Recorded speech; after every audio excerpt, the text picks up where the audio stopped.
Hello बच्चे, जेके PC में आपका स्वागत है।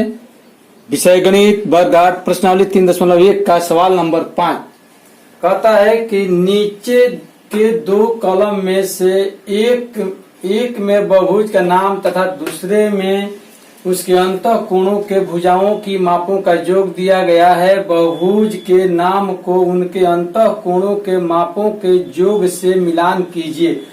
तो चलते हैं त्रिभुज, पंचभुज, सप्तभुज, नवभुज और षष्ठभुज। यहाँ दिया है कि त्रिभुज के तीनों कोणों का योग कितना होता है। हम जानते हैं कि 180 होता है। पंचभुज के कोणों का योग 540 होता है। लेकिन इसको सबसे पहले जानने का सबसे उत्तम तरीका जाने की हम निकालेंगे कैसे। पंचभुज हो, षष्ठभुज हो, सप्तभुज हो, तो एक सूत्र है, उसको याद रखें कैसे इसको निकाला जाता है। यहाँ एक हम आंसर यहाँ डाल देते हैं, आंसर वाले बॉक्स को बना देते हैं, इसी पर हम निकालेंगे। आप उसको थोड़ा ध्यान से देखिए और बारी बारी से सबका निकालेंगे। सबसे पहले एक नंबर त्रिभुज का निकालते हैं। इसको लिखेंगे त्रिभुज। त्रिभुज में भुजा की संख्या, देखिए भुजा की संख्या मालूम है तो अंतः कोण मालूम हो जाएंगे। कैसे? तो भुजा इसमें कितनी है? 3। अंतः कोण का सूत्र होता है,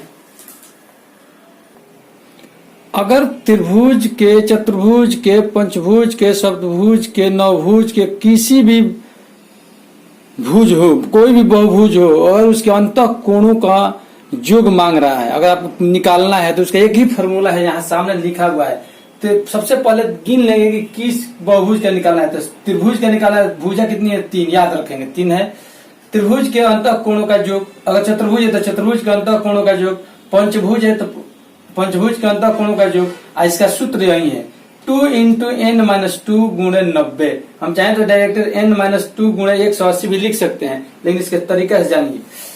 90 डिग्री है ये डिग्री। अब देखिए 2 गुणे, एक गुणा है, n का मतलब होता है भुजा, n मतलब होता है n बराबर होता है भुजा, याद रखिए भुजा को n कहते हैं। तो भुजा इसमें त्रिभुज में 3 भुजा होती है, तो 3 घटाओ 2 गुणे 90। अब घटा लेते हैं 2 गुणे 3 में से 2 गया 1 गुणे 90 बराबर हो गया 9। 2 में 1 से गुणा करेंगे 2 और 9 दूना 18 यानी 180। 90 दूना 180 डिग्री आंसर। अब हम ऐसा ही अब त्रिभुज में कितना भरेंगे? त्रिभुज का आंसर हो जाएगा 180 डिग्री।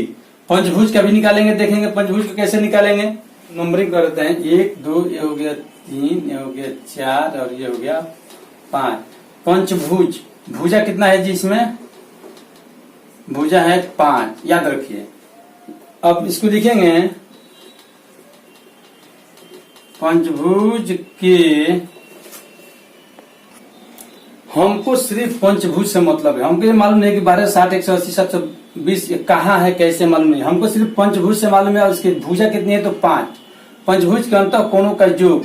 अब आंसर निकालने का तरीका, एक सूत्र याद रखिए 2 × n-2 गुणे 90।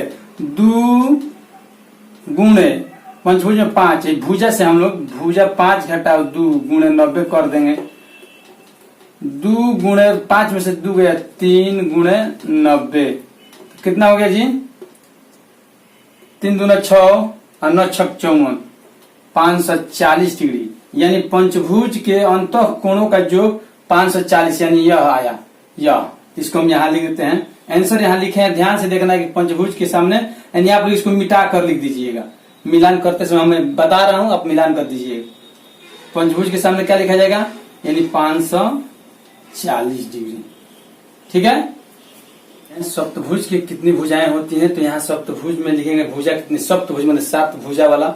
सप्तभुज के अंदर कोणों का योग 2 × n-2 गुणे 90। यहाँ हम लिखेंगे 2 गुणे 7 घटाओ 2, ये 7 यहाँ लिखते हैं और 90 से गुणा करते हैं तो कितना हो जाएगा? यहाँ देखिए 2 गुणे 7 में से 2 गया 5 और गुणे 90। 5 गुणा 10, 10 90, 10 में 90 से गुणा करेंगे, यह जाएगा 900 डिग्री। यानी हमारा सप्तभुज में क्या भरा जाएगा? 900, यह 900। समझ में आ रहा है? इसको बारी बारी से आप अलग अलग करके बनाइएगा। हमने डायरेक्ट 9 भुज वाले भुजा 9 है, 9 बोल रहा है, 9 माने 9 भुजा, 9 भुज के अंतर कोणों का योग 2 इंटू n माइनस 2 गुणे 90 डिग्री, 2 इंटू 9 माइनस माइनस 2 गुणे 90, 2 गुणे 9 में से 2 के 7 गुणे 90 बराबर 7 दूना 14।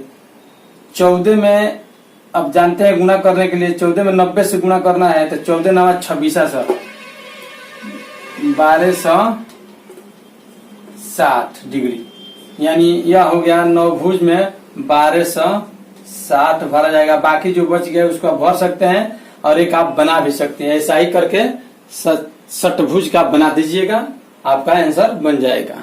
ओके।